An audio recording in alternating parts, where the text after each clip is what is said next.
Susan Schwartz. I am the mother of a 21-year-old and 25-year-old, and I'd like our co-hosts, my colleague Laura Diaz-Allen and Ms. Milnes and Ms. Tovar, to introduce themselves just very quickly before we get started. We have one other co-presenter who may be able to come a little later, but we'll get to that when we get to it. So Laura. Yes, so real quick, my name is Laura Diaz, and I have two teenage boys, 14 and 16-year-old, and I'm the Director of Parent Engagement for Penn. Okay. Ms. Milnes? Hi, I'm Frances Milnes. I teach 6th and 7th grade English at Washington Middle School, and I also have a 7th grade daughter at Washington. Ms. Tovar. Hello all, buenas tardes. My name is Xiomara Tovar, and I am the instructional coach at Blair High School and Middle School. I'm a parent. I have a 6th grader at Blair. And so we're going through many of these issues that we'll discuss today. I'm experiencing them, so, and welcome all. All right, thank you. Let's see if I've forgotten anything. So I'm gonna go ahead and share my screen. Hopefully I have the right one. Let's see if this works. There we go. This. So I'm gonna get this out of the way, hopefully. All right, so we are, as everybody has just indicated, we are parents who have been through this transition already or are in the middle of it. And so our job tonight is to kind of give you a little parent to parent as well as teacher to parent conversation about what to expect as your child is transitioning to middle school, either as 6th graders or even possibly as 7th graders who've had not much experience or no experience on campus yet this year. So there's a lot to take in. We will leave the chat open so that you can write any comments or questions that you have that we'll get to towards the end. And we will be recording this session. We are recording this session. And we will have it posted. We will share it with links to various resources, including the Parent University Transition to Middle School program that took place last week, which was a little more focused on kind of what the school day looks like, academics, and some of that stuff. So our focus tonight is going to be a little bit more about what's happening on the home front, if you will. So before we go any further, let's see if I can make this work. I think I can. There we go. All right, so welcome to middle school. It is an interesting ride. You will not always be the driver. And that's part of what makes it fun. So before we go into our presentation, we want to take a few minutes, about 5 minutes, to just break out into small groups and say hello to each other. And just kind of bring ourselves back to what year, what do you remember from middle school or junior high? I went to a junior high. And what's just think of, say hello, your name, one detail you remember. It might be a haircut or a hairstyle, a band, a friend, your favorite class or teacher, or your least favorite class or teacher. And I will start off very briefly by saying that I started middle school in, now I have to think about this, 1971. And this is me with the Stingray bike, which I rode to school. So that's one memory I have, is riding that bike to school. So that's an example. And I'm gonna stop sharing and let Jeff break us out, and we will just take a few minutes to just introduce yourself. When did you start middle school, or where did you go to middle school? Whatever detail comes first to mind, and then one other thing you remember about that time. Oh, and I think Nia just joined us. Yes, she did, I think. Okay, well, let's do the breakout room and we'll come back. And let's just can you just take a moment just to say hello, since we didn't get to introduce you before. We just sort of said hello and how old our kids are and that. Okay, well, hello everyone. I'm a proud PUSD parent. I have 4 children, 2 that have graduated out of the district and 2 in. So I have 1 8th grader promoting this year and a ninth grade student. So I have a lot of experience in PUSD.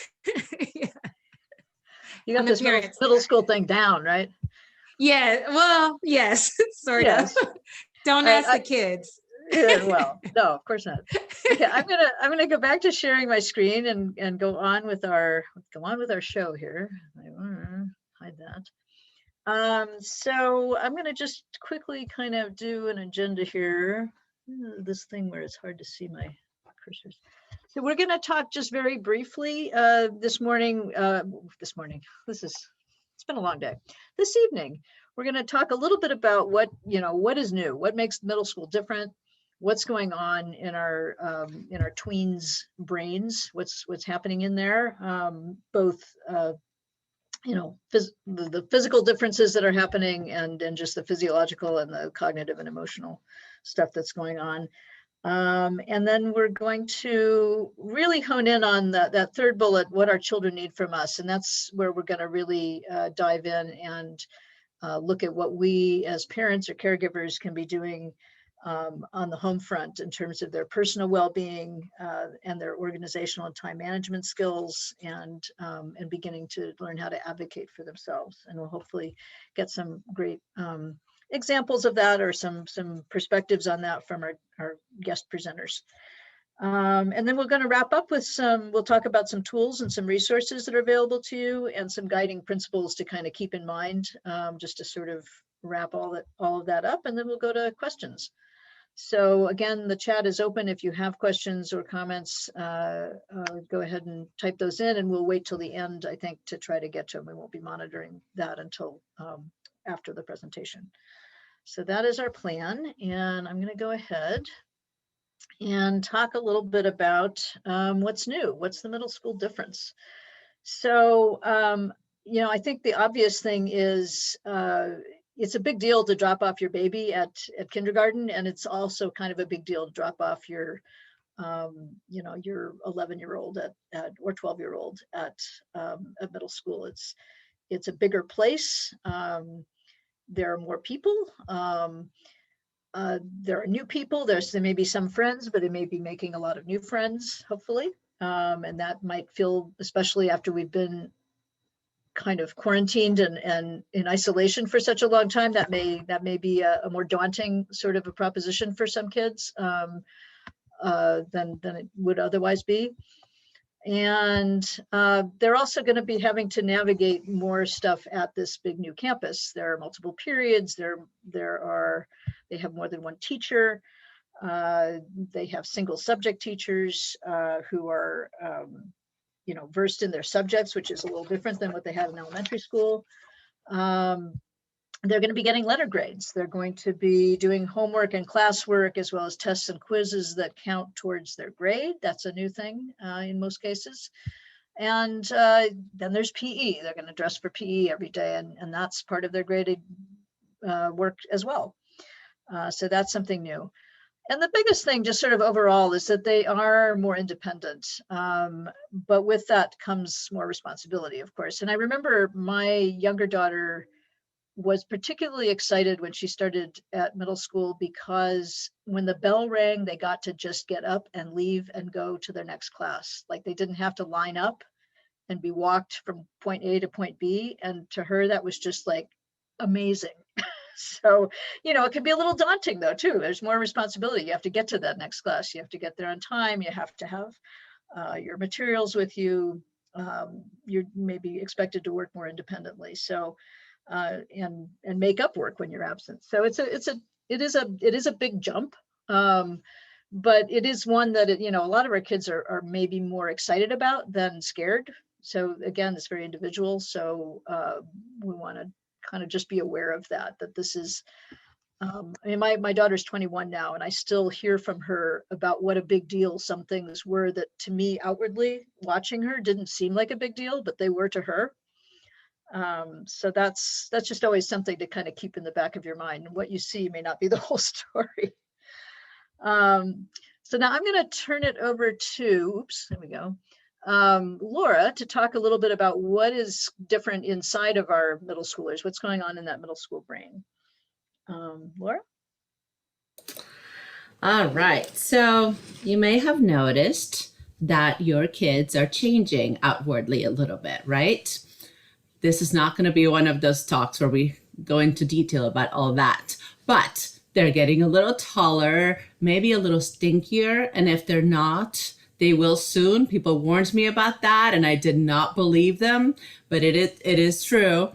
And they just look like big, it depends on the kids. Some are still looking like little kids and others are shooting up and looking like teenagers and everything in between, right? So you see some outward changes. And what's changing just as much and sometimes even more is their brain. So,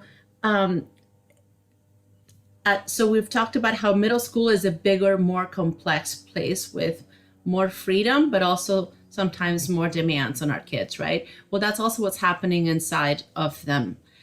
Their brain is getting more complex. It's being rewired, getting an update like your computer a little bit, right? The brain is also pruning. As it grows, it tends to discard the neurons and the connections that it no longer needs. And that's actually a really interesting thing that happens, which is why, for example, it's easier to learn languages when you're younger. As you get older, if you have not exposed your brain to different languages, it kind of decides you don't need to know that. And it just snips those connections a little bit. So again, the brain is growing and it's doing so in response to hormones, to an internal clock, and also to its environment, right? So depending on what it's exposed to. So you'll see that your kid feels a little bit smart. What's that? Oh, Can you hear me? Okay. Yeah, no, you're fine. You'll Sorry. see that your kid feels smarter to you. They can now handle more complex, more abstract concepts like algebra, which is why sometimes it's not recommended for many kids to take algebra before they're sort of cognitively able to do that, which happens, a little later. Some kids are, but a lot of them are not. And so as it gets smarter in some ways, it's also getting a little glitchy. And so you may notice that sometimes kids were perfectly reliable, responsible, and then they hit their tweens, they hit that middle school age, and they're kind of not able to do things that they used to be able to do. Like remember to brush your teeth or wash their face or do their homework or empty their backpack or give you their PE clothes to wash. Maybe their younger brothers and sisters can still do it, but they can't. They can either do this or that. They can either get more interesting and more complex, or they can handle everyday things. And again, I'm just kind of speaking in generalities. Some kids are ahead of others in that way.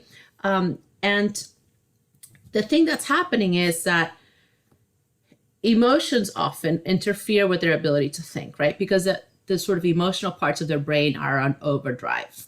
So everything is dramatic. Oh, yeah.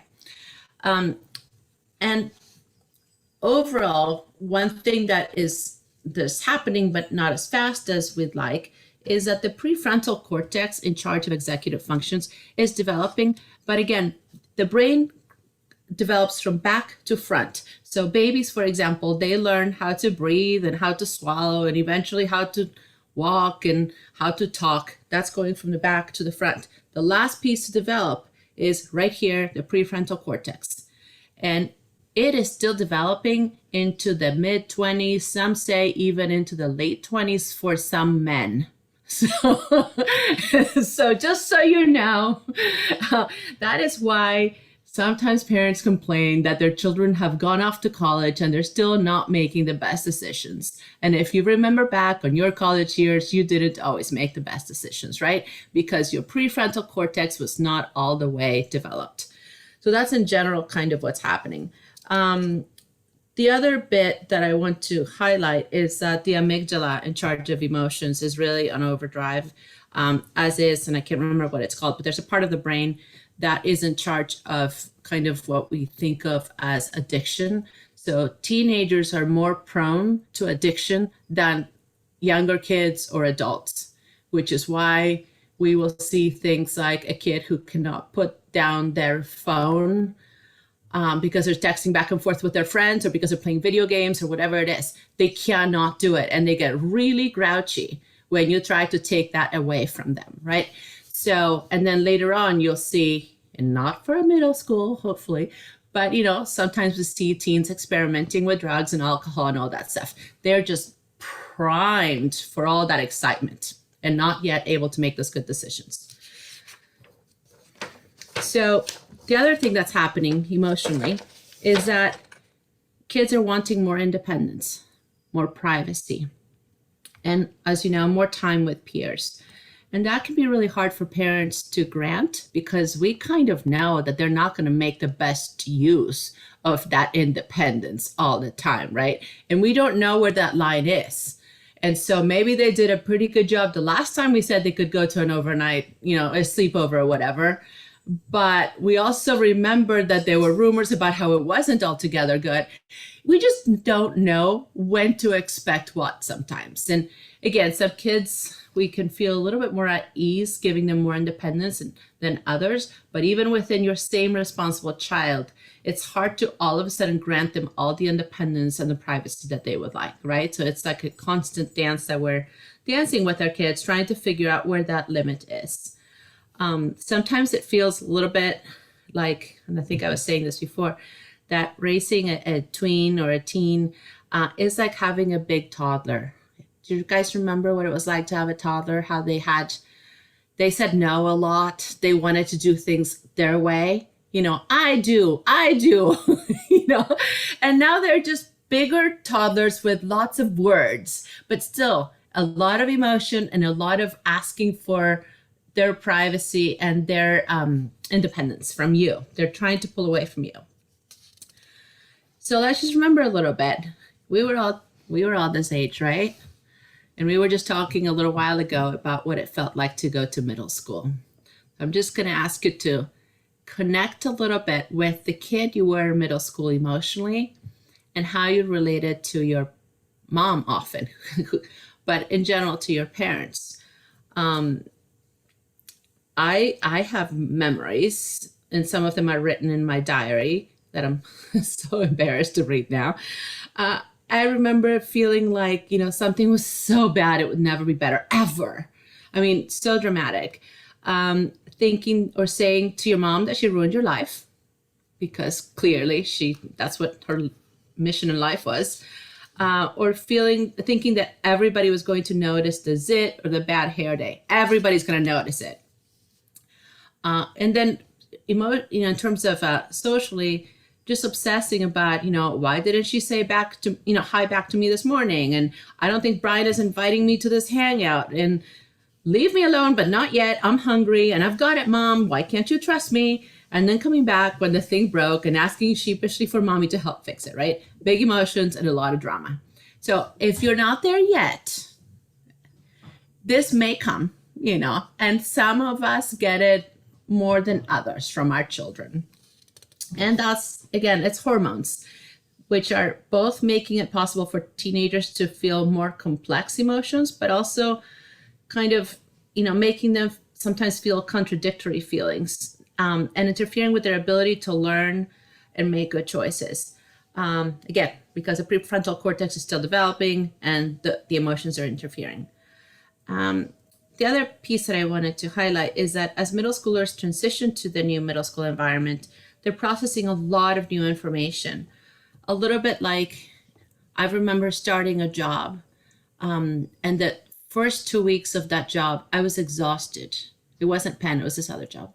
I was exhausted because there was just so much information and so many new people. And every day I would come home to sleep. There was just a lot that I was processing emotionally and cognitively, meeting all these people, trying to make a good impression. And that's a little bit what, you know, going to a new school can feel like. And they're already, you know, kind of this big ball of emotions and insecurities. And so now they're processing all this other stuff. And I'm saying all this not to terrify you if you haven't gone through it, but just to expect it. This is normal. It happens. And thankfully for your children, you are learning a little bit about it and trying to figure out some ways in which you can support them. Okay, so next slide.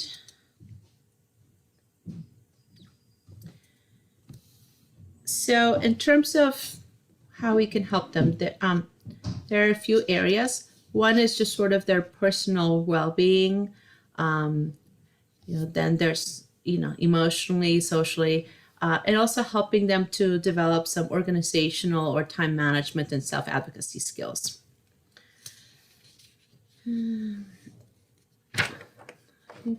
Okay.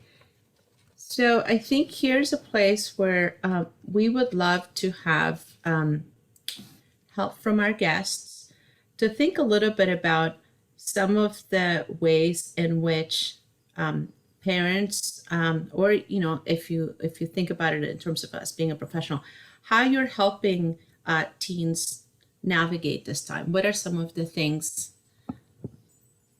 that you remember with your children, or that you've heard that parents can do to support their kids in these areas?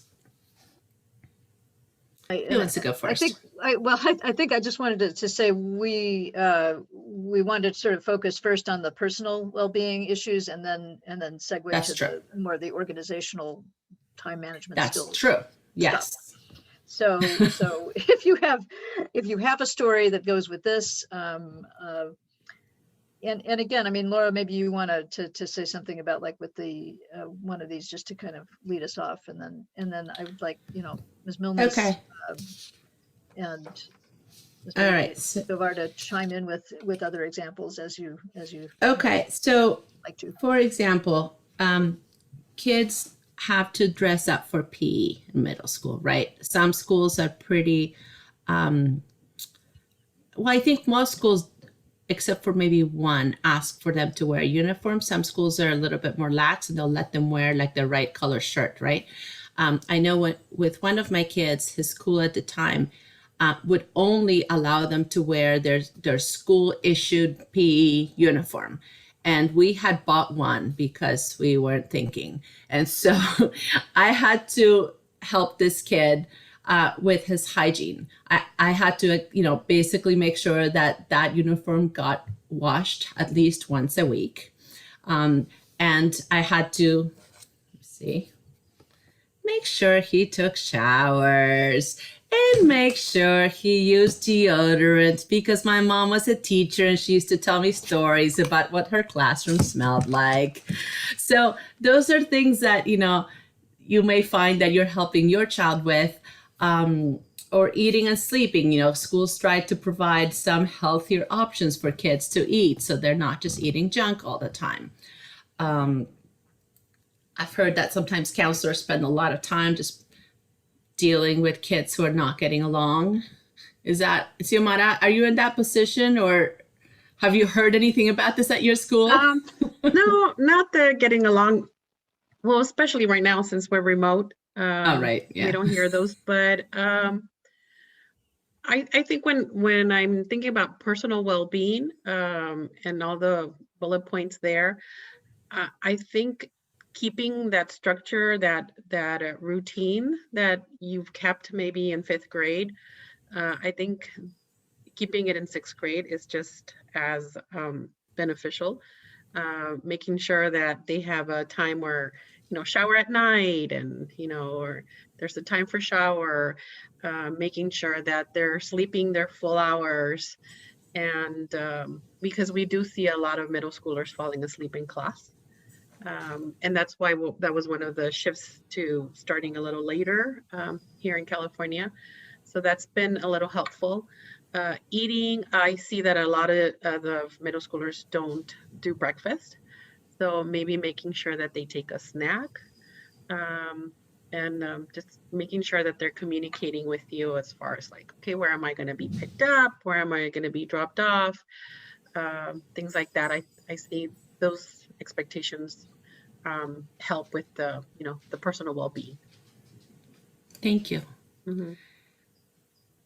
Nia, you've been through this.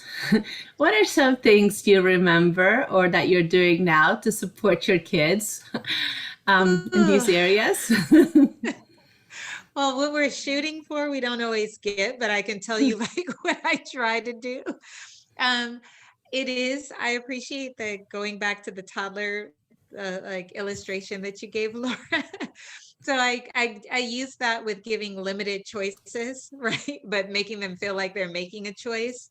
So one thing that we've done, the sleeping is really hard sometimes in the virtual environment because they may space out their homework in a different way than during the year. But we've done this also during the year. We're giving them a choice. So when they come home from school, we talk about how are you feeling? Are you feeling a little tired? Like, well, you have this task that you need to get done. But if you want to take a nap first, you have to get it done in this time period. So they have like some sort of boundary. With the hygiene, sometimes it depends. I have 2 boys and 2 girls. So with my boys, it was more like, you smell horrible. So please, for all of us, take a shower. With the girls, if you try to set it up that way, that's not going to go well. So you have to say, oh, I bought this really nice body wash. Do you want to try it? So that's like how we do. But, with the personal devices, I think that we have tried to have negotiation systems. Like it is very much like when they were much younger. So we say they have to leave their phone with us during, school time, just like they would if they were physically in school, and tell us when they need to have their phone. Of course, this is a faux comfort to me because I know they have so many ways to connect with people without their phone. It makes us feel like we have some kind of accountability metrics. And I think at the end of the day, as a student myself and with my own kids, even though they all complain about rules, rules do help your children feel safe and it makes them feel like they're inside of a structure. So setting those rules are important. Even though they rebel against you, they will come back to it. My oldest is like Susan's daughter's age, and my oldest will be turning 22 in June, and he still has rules when he's with me. Yeah. All right. Thank you, Nia. Ms. Milnes, you have anything to add on any of these notes here?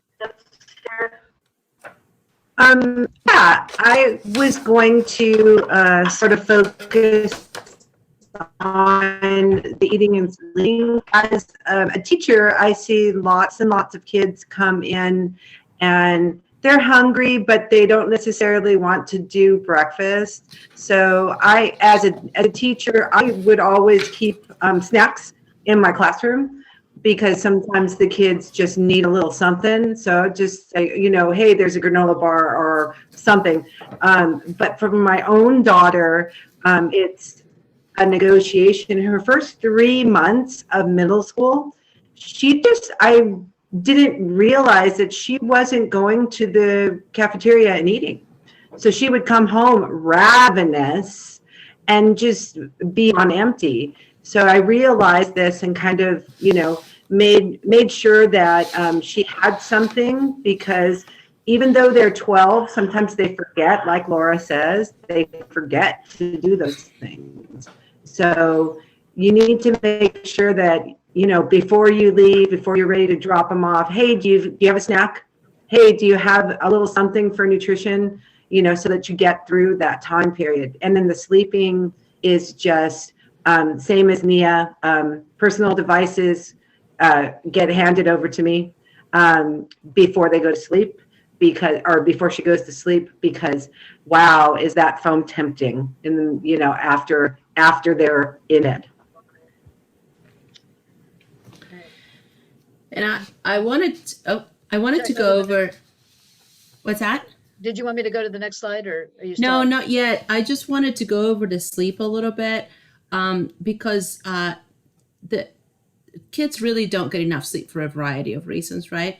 And so I wanted to let you know, so you can pass this on to your kids, that the American Academy of Sleep Medicine recommends that children this age, so, well, I'll just go over it. 6 to 12 years should regularly sleep 9 to 12 hours.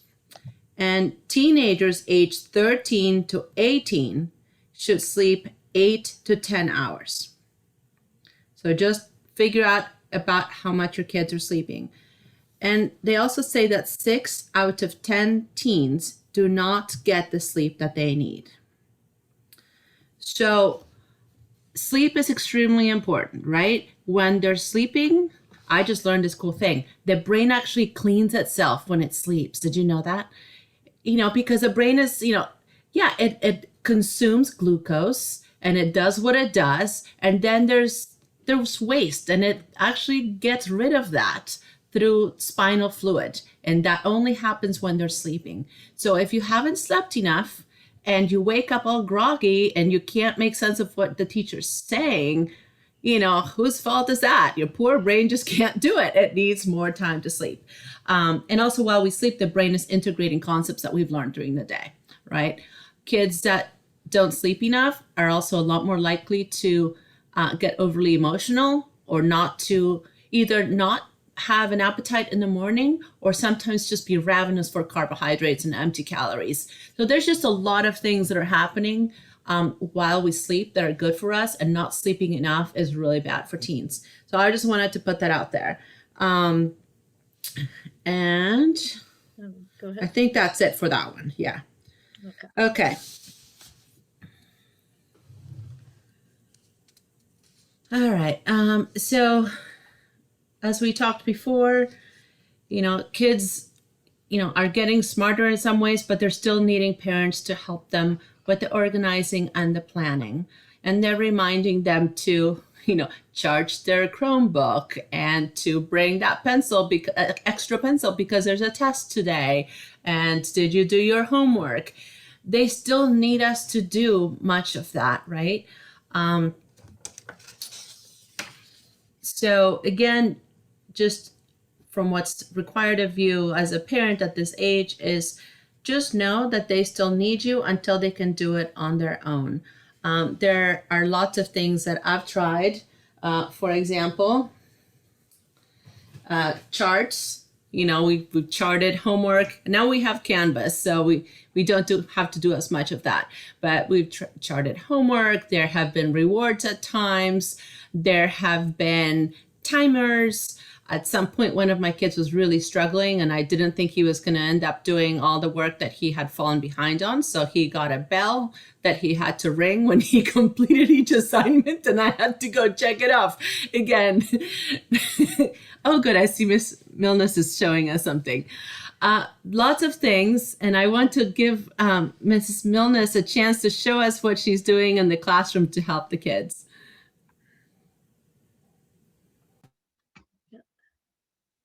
I think you're mute. There you go. So I was trying to show that my daughter, in order to kind of what Laura was saying, when she was at home, now she's in class 4 days a week, but this is her schedule, and it's all written down so that she had it in her workspace. So it was something that she wrote so that she could keep track of her schedule. And I just gave her the markers and had her do it so that she could personalize it in a way that would help her, if that makes sense. I just think that it's something where, keeping track of the kids' work and stuff, it's hard because you want to give them independence, but at the same time, it's really, really important that you keep track. So I do it through Parent Portal. I go and I check my daughter's updated grades and her assignments so that in sixth grade, like Susan said, multiple teachers. Right? So you have to be able to look at those classes And if you use Parent Portal or on Aries, then it makes a big difference. And it helps the kids to keep up with it too. So they're organized. Thank you. If We'll show everybody about Parent Portal and Canvas in a second too. So thanks for saying that. Other things that we've tried, let's see. I put a big board in my children's room, and there we put like a cork board. We put the bell schedule for them to keep track of that. We put at some point his class. Well, what else? We put a variety of things that came from school all on the board, so that they could not be lost. Right?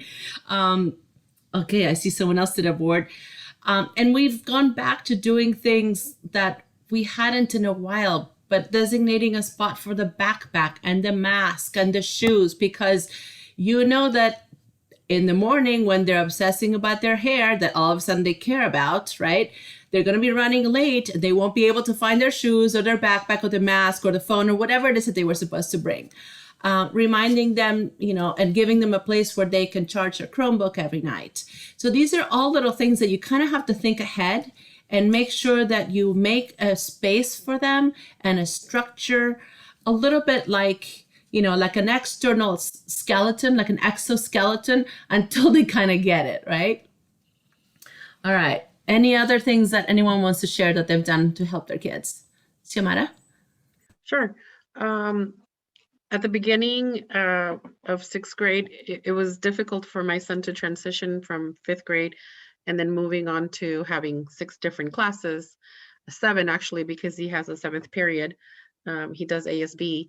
So, keeping track of who's giving homework, who's not, what time should I log in, what time do I need to log off, even though everything's on Canvas, he was still having a hard time visualizing and keeping it, his daily schedule. So we went and we purchased just a regular monthly planner to kind of keep track and have an extra visual for him. And so we would write down like period 1, what do you have, when is it due, and period 2, period 3, and then he would highlight or, just kind of X out the ones that he had completed. So then we could help him, and he also had that visual. So we do this weekly. I sit with him and we go over his Canvas and say, okay, what's due this week? And that's what, as a parent, you can help them organize, is sit with them and just go down and jot it down. And what is due this week? What do you need to work on this week? And then they can do the rest as far as like checking off once they're done. Then he comes back to me and just says, okay, here, Mom, I finished these, and I still have these other assignments due. So this kind of has worked for us too. It wasn't the miracle problem solver. It lasted for a few months, and then there was like a few months where nothing was written in the agenda, and but he was doing fine. So I trusted that he was just using Canvas, and then we started to see a dip, and I'm like, okay, this needs to come back so we can get organized again. So we sat down and did that. And like Ms. Milda said, we also printed his class schedule and put it in a plastic, and it's you see it all taped up because it's hanging on his wall. We don't have a cork board, but we just taped it to the wall. And this is his class schedule, and this is the bell schedule, when he needs to log in, and some designs that he does, doodles. But this is all taped up to his wall next to, all of that. And we also had, since we wanted to take away the device once he got a phone, so we got him an alarm that just kind of sits there for the wake up in that time. So he doesn't have access to the actual phone, the mobile, but there's also an alarm there. So that has helped our family, my sixth grader. So that's a great point. We used to use alarm clocks, and now we use our phones for everything. So if you're going to take the phone away at night, you have to give them something else to take its place. Nia, well, I just wanted to just give Nia a chance to chime in with Nia, go ahead. Any life hacks? I just wanted to, I love what everybody already shared. I relate to the idea of trying so many different things. And then it's also about your student's personality. So for all of us on this call tonight, I'm hoping, fingers crossed, that classes will remain open. So I strongly encourage you to, if you have the opportunity, to see if you can visit the campus, because when you see that class schedule, I think the walkthrough really helped my younger girls feel more comfortable about how their school was going to be set up. There's a little bit of anxiousness coming from 5th grade, and my girls came from a charter school, so this was their first time.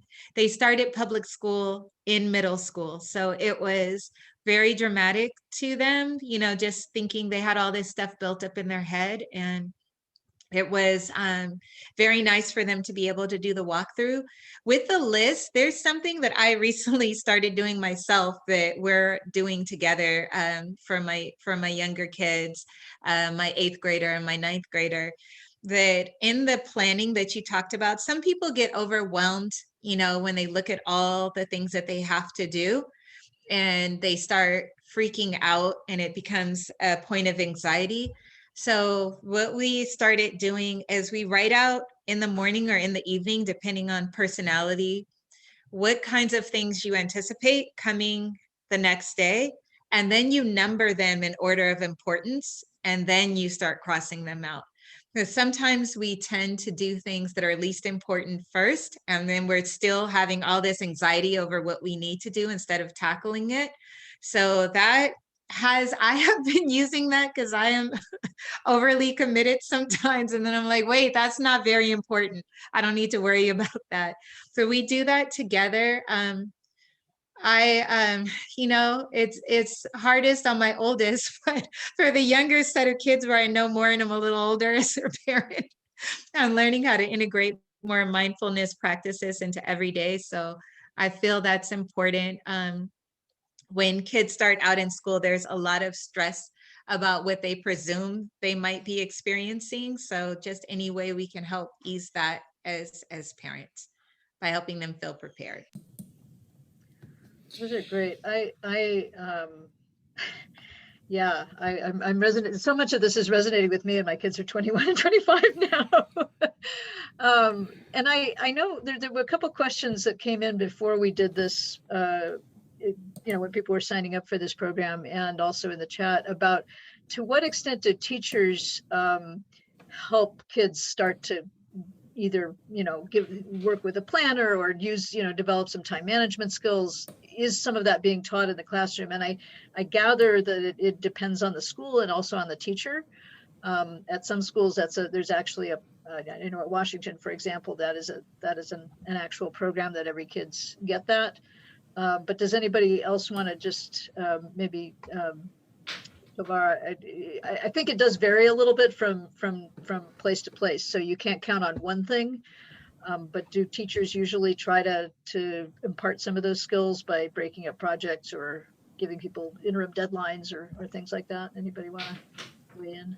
I will say that it does depend on the teacher, but I feel that it's to everyone's advantage, right? So I think they try to do that as best they can. And I feel fortunate that at where I was at Elliott in the middle school experience, that the teachers did all try to do that, and they talked about project planning and kind of walk them through steps to get them ready. Even if the teacher does not immediately offer that, I think they would be receptive in a personal email that you sent them. If you said, hey, my student is having some struggles organizing, because like I said, your student being organized helps them a lot. So you're both invested in this working out. Good point. I have to say, I feel like with Canvas, it has gotten easier. When my kids started middle school, one of the things that was difficult for them is that, I mean, the teachers were writing assignments on the board, but both of my kids have terrible penmanship and they're slow writers. They can type fast, but they're slow writers. And so they weren't quite writing all of the things down. And so then they didn't know what was due. And so that's one of the reasons I actually let them have a phone so that they would take a picture of the assignment, right? And then we did the paper planners and all that stuff. With Canvas, at least for my kids, I have one in middle school still and one in high school, all the assignments are there. The only ones that don't show up are the ones that are due now, so the teacher will say, okay, you're going to do this during class time. And so at this point, my kid's bigger challenges is managing his in-class time properly, because I don't know what he does, but I think he's just a little slower. And so I have to stay after him to make sure he finishes that work when he comes home that day. But you can go look at Canvas and you can see all the assignments, you can see the grades, you can see when they accidentally don't go to class, which used to be a problem because one of my kids liked to hang out in the bathroom with his friends during math because it was hard. So now I know these things. So I feel like it's gotten easier in that sense for parents because you can check a lot more. And more of the balance personally is not to come across as being overly involved and overbearing and giving my kids some sense of privacy. Because think about it, when we were their age, we could do all kinds of things and our parents wouldn't know. They just wouldn't know. And so I feel like we're cheating them out of some opportunity to be a little mischievous, And so I try not to be, not to overly hover unless I have a reason to, and do things like I knock on their door. I always assume the best. So if they're in their bed, with their laptop, I assume that they're doing work. And I'll ask, sorry, are you busy? Are you doing work? And give them an opportunity to tell me the truth. So there's a little bit of, just trying to respect their privacy and their agency, knowing that because of their age, they're not always going to do the right thing or the expected thing, and to have a little grace. So that's been more of a personal challenge, that I know too much about their lives and how do I approach them about doing better, right? Yeah. Okay. I'm going to go back to sharing my screen, and we can, if there's something else, that anybody wants to weigh in on, go ahead and chime in, and we'll come back. But I want to make sure we have enough time to hit up any other questions from our Okay. folks. All right. So there's my guiding principles I want to get to. Yeah, let me, okay, so yeah, just to kind of bring things back and wrap things up a little before we talk more about tools and resources like Canvas. Yeah. So I know I've been to lots of trainings and workshops and whatever, where they tell me the things I should do to help my kids be a better mom, be a whatever. And okay, I hear it, I see it, but I still don't know exactly how to do it, right? And so what I want to do is kind of summarize a little bit of what we've already said, but organize it into my guiding principles or rules. The first one for this is to stay calm. Now, it's a hard one, but if our children are in overwhelm, right? We are sort of trained as mothers to be empathetic and to mirror their emotions. We in fact have something in our brain called mirror neurons. It's very cool. And so fathers have it too? I don't know if they have it in the same way. Maybe we have 100 and they have 5. I don't know. Maybe it varies.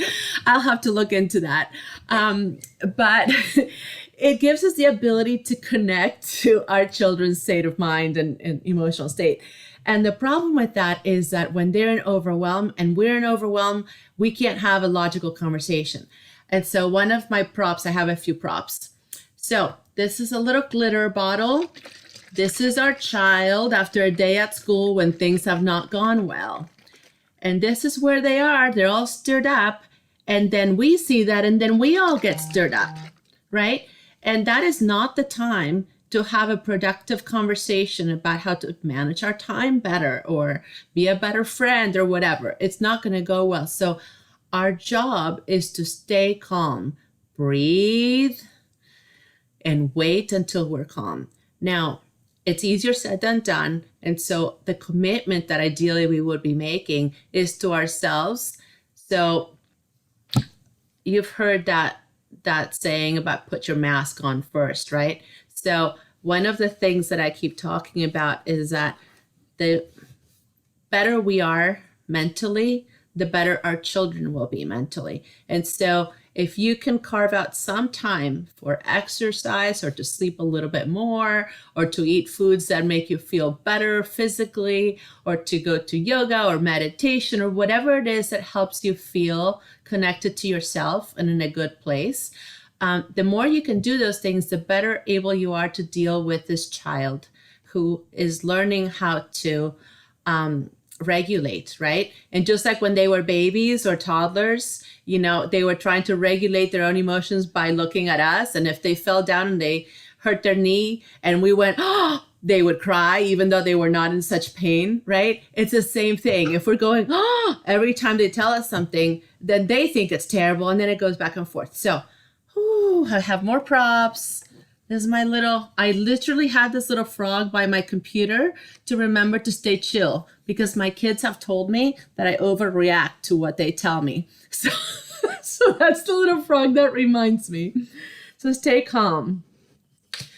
Rule number 2, set expectations and communicate them to your children during times of calm.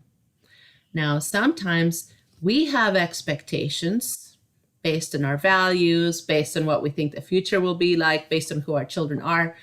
But we haven't really communicated them to our children until they break them or let us down in some way. And then we communicate them. And that's not as productive as if we manage to communicate them ahead of time, right? So, for example, you might have an expectation that your child be at school daily and attend all their classes, or that they will obey school rules, or that they will pack their lunch. Every family has different expectations. In my home, I've developed the expectation that my children will wake up on their own, that I don't have to wake them anymore. And we've worked towards that. I also made a rule, again, it's to benefit myself, that they could pack their lunches with the things that are provided for them in my fridge and freezer, or they could eat at school. So I put money in their school account and it's up to them. Again, you may care much more about your children's health than I do and actually pack them their lunch. But in my case, I just figured this is what we were going to do. They always have healthy things available that they could take. They often don't. And so you have your expectations, you communicate them to them. And then there's always a little room to negotiate. For example, I actually expect my children to get A's. And if they're not going to be able to get A's, that they communicate with me about that. Do you need a tutor? Do you need me to do something? Is there something that could help you to get that A? Now, during the pandemic, for my middle schooler, we agreed that he wasn't going to get A's unless something happened amazing, but he could deliver B's. And you know what? I was okay with that because he's in middle school. For my high school kid who says he wants to go to a really good college, we stuck with the A's. And so again, it's expectations that you have. They vary over time. They might vary with your children or with the circumstances, but you have to tell them what they are. Rule number 3, use scaffolding whenever possible. Now, this is a word, thank you, Susan, for giving me the little visual there. This is a word that we use a lot in earlier childhood development or early childhood psychology. And this is the idea that you provide some kind of external help while your child is growing until they can do it. So just like you would stake a tree so they can grow nice and straight, you do some of these things for your child. So here's what this looks like. For example, when your kids were little and you had the expectation that they would wash their hands before eating, right? But they couldn't reach the sink, the water, the soap. They maybe didn't have the coordination to do all that stuff. So you might put up a little stool that they could use to get up. And then maybe, until they could do it on their own, you might kind of put your hand on the soap pump, over their hand and help them pump it into their other hand and maybe grab their hands and have them wash it. And then little by little, as they master each one of those individual skills, you start to let go until one day your child is washing their hands all by themselves, right? Or they're tall enough to reach the sink. So that's what would be scaffolding. You're building some kind of structure. And for tweens and teenagers, we may not have to do it physically so much, but we have to do it if we choose to do it because the prefrontal cortex is not developed yet completely, right? Their executive functions are not what we would like them to be. So that's why we might, bring a backpack to them in the beginning of 6th grade and say, okay, let's go through it and see if there's anything here you need for your homework. Or, okay, let's charge your Chromebook. You're not going to do that every day of 6th grade, right? But you might start them off with maybe you will. Maybe you're still doing it in high school. It depends on the kid. The idea, though, is to do things for them that they're not able to do yet. If you're still doing something for them that they can do for themselves, that is not great because that's when we're kind of robbing them from the opportunity to be more independent, to feel proud of their accomplishments. So this is a tricky thing, figuring out what it is that they're able to do for themselves, right? And removing ourselves from their process as they're able to do more and more.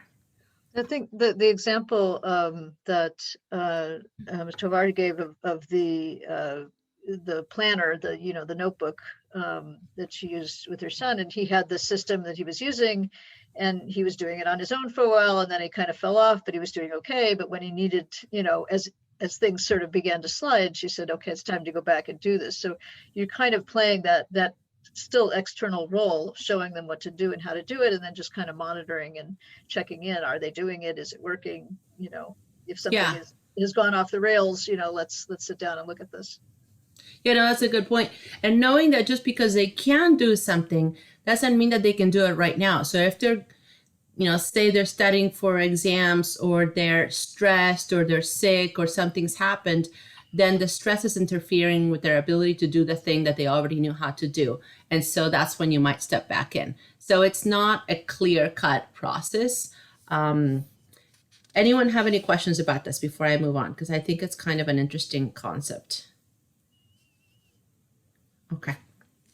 Yeah, we'll come back and do questions in a minute. So let's finish. The last guiding principle is to set appropriate, ideally natural consequences. So what do I mean by that? Say you've done everything we said to do. You've stayed calm. You've communicated the expectations 1,000 times. You have used scaffolding to help them grow. And now your child has made a bad decision that you don't want to become a habit. Like, for example, staying up until 2 a.m. playing video games on their phone, right? You trusted them with that phone. They said they were going to be good. They were good for the most part. And now this is what's happened. So what do? Well, you look at what happened, because they stayed up until 2 a.m, which means that they broke your bedtime rule, if you had one. They broke the no phone after a certain time rule. They broke the getting up on your own rule, because now you had to wake them up because they're too tired. They maybe went to school and they had a test that day and they did not do well. So now they broke your get A's or B's expectation, right? So because of one bad decision, all these other things have happened.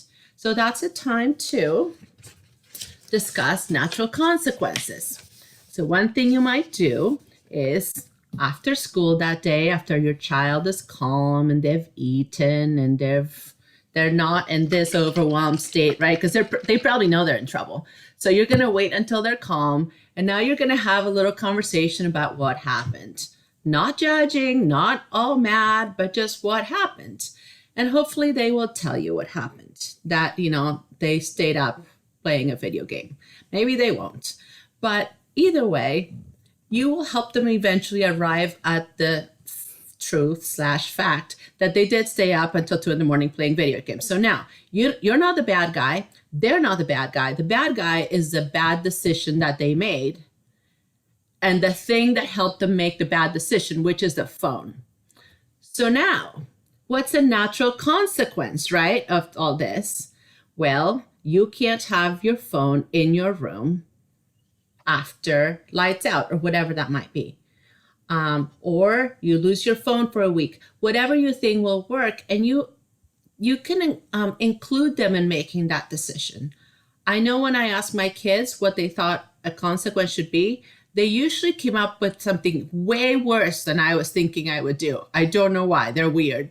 But we arrived at something that felt like it was natural. So I wasn't punishing them. I wasn't yelling at them. I wasn't taking away dessert. Those things are not connected to the action, right? The thing that's connected to the action is the phone. And then you can try again, maybe at some point when they feel responsible enough. Maybe you can trust them to make that good decision of going to bed on time. So that's what I mean about the having consequences. It's not a punishment. It's just helping them see what happened, what actions they took that led them to that place, and then removing the thing that's making the bad choice happen. Yeah. You guys with me? Was I that confusing? want to go forward just because I Yeah. want to save a little bit of time for questions. So some tools and resources. And we've talked about some of these things. The use of, let's see, I think we have another slide here. Oh, yep. Okay.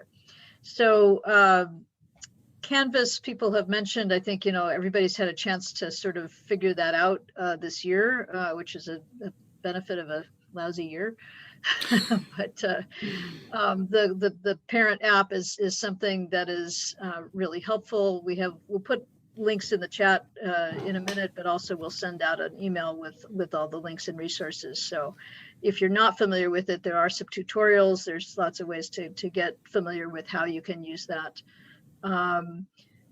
Communication, Aries and Parent Portal through that PUSD app, again, is tremendously useful.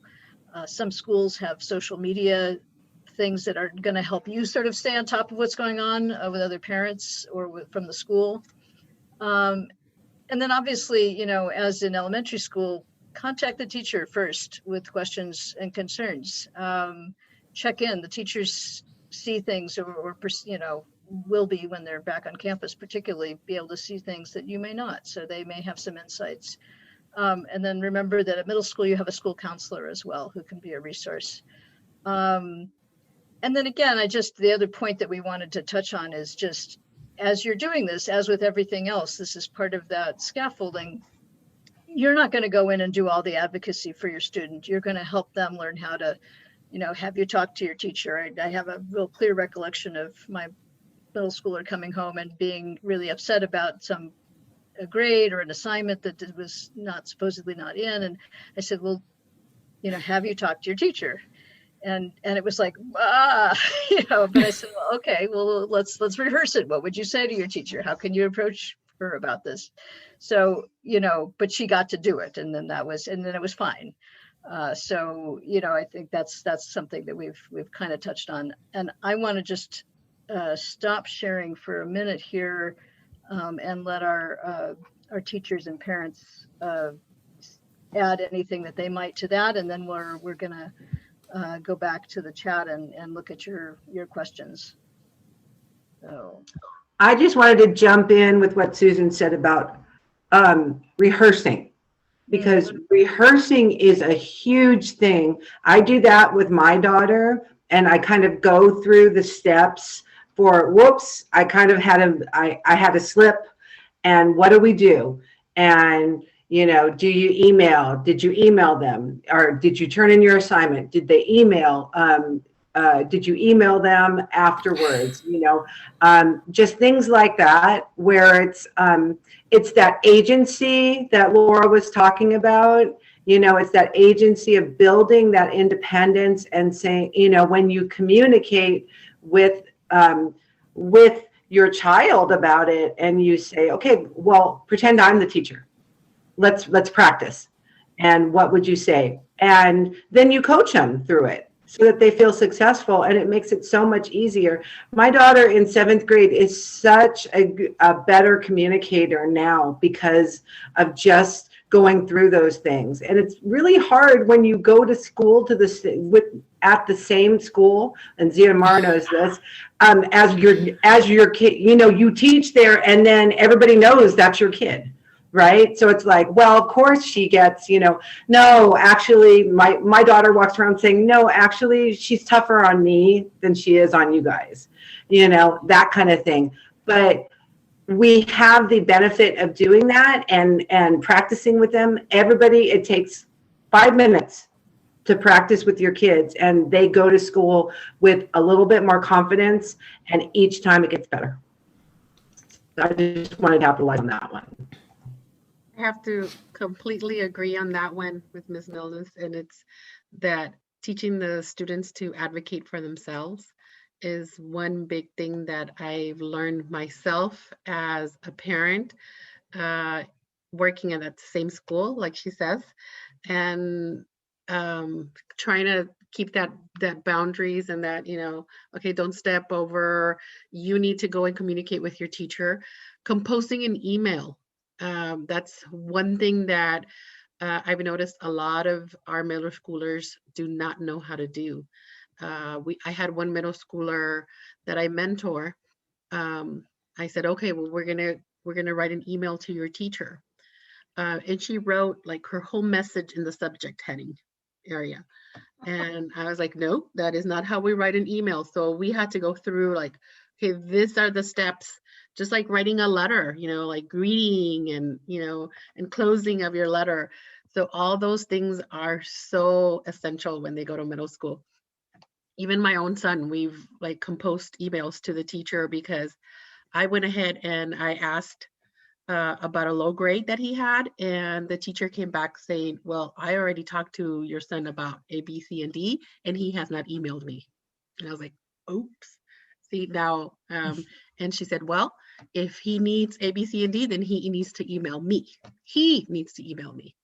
So I had to like, take away that mommy had and let him advocate for himself, so that's always, it's kind of tough, because I also work there and but I had to learn to do that. So yeah, as a mom, just not to become that helicopter mom. I think the other thing I would just throw in, and this is sort of back to, what Laura was saying about natural consequences when something goes wrong. I have girls and they're much more emotional than well, I don't know. I can't say they are. Than my guys, at least. They're very expressive of their emotions. So I'm not going to make any comparisons. I'm just going to say that. And a lot of times, what I would get when something went wrong would not be, oh, this went wrong, this is all messed up, or I'm upset about this, or I'm tired. It would be, well, I did the thing. I stayed up till 2 a.m. and I shouldn't have. And I just, and so it's like definitely like, okay, a lot of sitting with that emotion, a lot of waiting for that to go down, and also I think for some kids at least, letting them know that what is going on with them, that crazy that they're feeling, is normal, and be, if you could share it how you felt at that age, again, being able to kind of go back and remember what that was like, and just. For my kids, I think often when things felt really like the end of the world, not just telling them that it wasn't the end of the world, but saying it's normal to feel like it's the end of the world. I always felt like that at your age. And that always took like a lot of the load off, I think. I just put in the chat the links to a Canvas how-to video and the parent portal access information that's on the PUSD website. And I am going to, I'm looking back to see, what I'm going to say is if you have a question that we haven't touched on yet, rather than me going back through the chat to try to find it, just go ahead and unmute yourself and ask. And I'm going to post our participant evaluation survey link and hope that, this is something you can take a moment to fill out before, well, not before, just Susan, sometime in the next time. Yeah. Susan, can I just add one more quick thing for new parents? Also, don't forget to look at all the different parent groups that are at your school campus. You don't have to attend every meeting. I'm a working mom. I, get it. It's not about attending every meeting. It's also about being in the loop and finding community. And as much as you can, try to do that, because it's helpful to understand as a parent that other parents are experiencing what you feel overwhelmed by at the same time with you, and know and experience strategies together. So that's always been helpful for me. In addition to the things that have already been shared, I just really would advise you to do that, to try to make that connection. I like everything that was shared is stuff that, I totally agree with and have tried to practice. But your child is a unique individual, so no matter how many books I think we all were pregnant and read 25 books, so like it'll be something that just comes natural when you actually are in the experience. But just know, yeah, thank you, Laura. That's just half of my collection. Yes. So it's all like going through the stages. On the parent portal part, something that I started doing a few years back that was helpful, the kids know that I'm going to get an email update from their grade, from parent portal. Like, I think I have it set on Fridays. So I'm like, you check it on Thursday and see how it's going, because I don't want to be surprised. So we're going to have a conversation before I get that email. And then you can talk to your teacher and find out, because, for the first thing, when they were early on, when we did this, they'd say, oh, that's not my real grade. I'm like, I don't know that. Email your teacher and let's talk about it. Right. So that is a very important step for them to do. It is a learning curve between my first and where I'm at right now, of understanding that it's okay if they need to grow, if they made mistakes. The grade is reflective of where they are in a given moment. It's not their whole life. And sometimes I had to realize that, like, so you're not going to college because you have a D right now. Like, that's not what that means. Everybody calm down. but going through the process where they are accountable for their own grade, because it is their grade and they need to make that relationship with their teacher, and the teacher needs to know that they care and not just that the parent cares about the grade. That was all I just wanted to add to that. Nia, thank you. I love that you reminded us about joining campus groups, or just and I also didn't include volunteering or just having a presence on campus. Know that if your child loved it when you volunteered or did things at school in elementary, they may not say to you that they want you on campus. Sometimes it's 100% true. They really don't want you there. Other times they're kind of really embarrassed by it, but they secretly don't mind it so much. So, so I still did things on campus. I was very involved when my kids were in middle school, but if they begged me not to do a certain thing, like for some reason they did not want me going on field trips, I didn't do it. But I still danced at the dance parties and I still did all the stuff, and they were okay with that. So again, just because they say don't do it, Mom, doesn't mean that you should stay away from campus. And again, the family that you make with the other parents can really see you through some kind of tough years. So absolutely get involved if you can. All right. It's almost 8:30. I put the link for our participant evaluation survey in the chat. I'm going to send an email tomorrow with the link to the recording and all the resources and whatever things we've talked about. So you'll get that. Any questions? Feel free to unmute and just ask your questions right now. If there's anybody has anything they want to clarify or touch on. Okay. And feel free, you can also email us later if it comes to you in the middle of the night. That happens. And just know that, this is a weird year, but typically middle schools will have things for kids to, meet each other during the summer, some kind of thing. So I am hoping that they will be able to do some of this before school starts.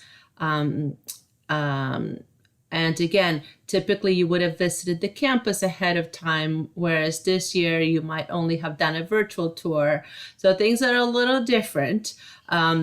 I will include a list of kind of things to do before the year starts and once it starts, because we didn't touch on that too much. And hopefully you'll get to do most of those things this summer and this fall.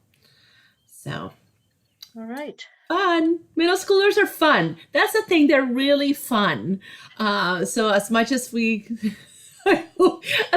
probably scared you a little bit, they're really fun and interesting. And I hope you enjoy this time. Yeah. No, they that is are absolutely fun. true. You know, the observations that they have to make about what's going on, you learn a lot. They're people. It's amazing. And they say things that other people might not. Like right before this started, one of my kids says to me, "Mom, you look like you did a very rush makeup job and your hair is a little poofy, And I was like, he is absolutely right. And I checked the mirror and tried to fix it. But normal people don't tell you these things. Your middle schoolers will, or your teenagers. So you have to kind of appreciate the gifts that they bring to your life for what they are, right? Like this truth. Anyway, just All thought we right. would end on a good note. Yeah. Thank you so much to Jeff for hosting us, and Ada for interpreting, and Nia and Ms. Tovar and Ms. Milnes for helping us, and all of you for taking time out of your evening to be with us. Thank you so much. Good This was night. fun. All right. Thank you, Yes. everyone. Bye. Have a great night. All right. Thank you. Bye.